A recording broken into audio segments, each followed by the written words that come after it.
what I really say is I think the benchmark of the present failure is actually the end of the Cold War. The end of the Cold War was highly significant for third world countries who were either allied with one side or the other, because for the first time they had to break off their dependency on one or the other superpower and stand up on their own feet. And that meant several things. You had to reform your economy. You weren't going to receive any more handouts from the Americans or the Soviets. You had to reform your economy. You had to build neighborly ties. You had to build regional alliances like ASEAN or the EU. And you had to have good neighborly ties to enable trade and prosperity, etc., to grow. Pakistan does just the opposite. First of all, the whole Cold War, whatever the benefits were or the strategic thinking that should have taken place, never happens. The military runs foreign policy.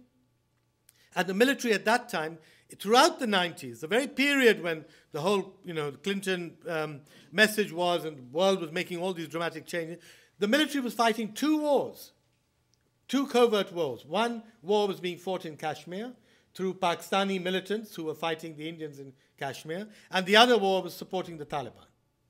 And we had hundreds of army personnel inside Afghanistan in the 90s fighting with the Taliban against the Northern Alliance, who were being backed by Iran and India.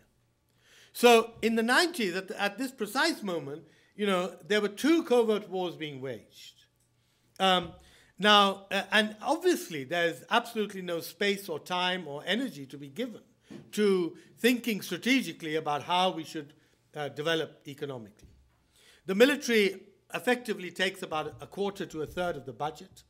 After you do debt servicing and returning your loans, there's very little left for the social services.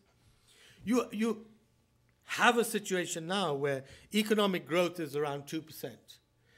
India's economic growth is about 7 or 8%. And the economic crisis in Pakistan is now absolutely telling. There is no gas, there is no electricity.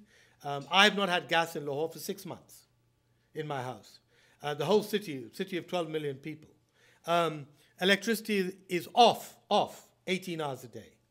Not on, off, 18 hours a day. Industry has collapsed. Industry is moving out of the country rapidly to Dubai, to Singapore, to Malaysia, all over. There is the whole growth of the Pakistani Taliban and extremist groups who are threatening civil society.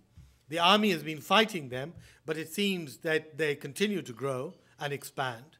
There have not recently been major bomb blasts in cities outside the northwest, but in the northwest, where the Pakistani Taliban are most active, they have expanded without a doubt.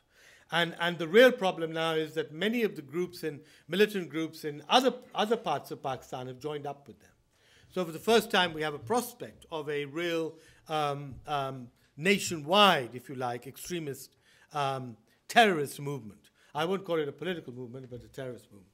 Then you have the breakdown of relations with the US over a period of about a year, which, I think there were huge mistakes made by the US and by Pakistan. I'm not going to go into the history of this, but the point is that in the last 5 months, there's been no dialogue. Dialogue has just restarted. And as a result of this breakdown, we closed the main road that provides NATO supplies from the port of Karachi to Afghanistan. And, there are a whole range of issues that have to be discussed, which includes opening the road, drones, the provision of aid, continued military aid.